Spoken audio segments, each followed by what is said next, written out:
était redéménagé. Fait que là, maintenant, j'habitais sur Henri-Julien, entre le Carré Saint-Louis puis l'avenue des Pins. Et au coin de l'avenue des Pins, il y avait une école là, primaire pour les enfants. Et une de mes amies m'avait dit qu'il recherchait du monde pour pouvoir faire des activités pour les enfants. Fait qu'on s'était ramassés là, 4-5 jeunes filles. Et il nous avait expliqué que pour qu'on ait un centre de loisirs dans un quartier pauvre comme le nôtre, il fallait qu'on prouve que les enfants, en avaient besoin et ça les intéressait. Donc, si on pouvait trouver des bénévoles pour tenir pendant 2 ans au moins 3 activités pleines qui ne devaient pas cesser, la ville, on aurait démontré le besoin et là, la ville transformerait ça en un centre de loisirs avec, là, payerait pour tous les moniteurs et tout ça.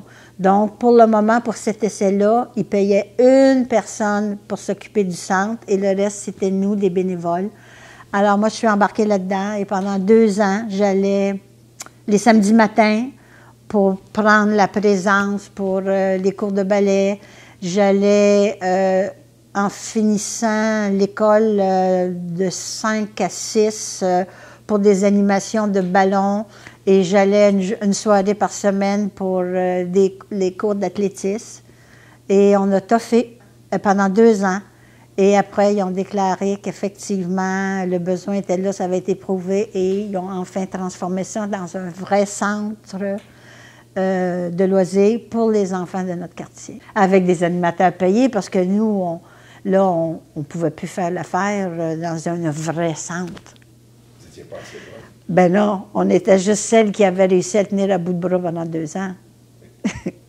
J'ai pas été âcre de ça parce que, pour moi, le gain était pour les enfants. C'était comme plutôt une bataille. Je me disais, on les a prouvé que dans mon quartier, les enfants, ils étaient aussi intéressés que les autres enfants. Alors, déjà là, moi, je sentais ça comme une victoire.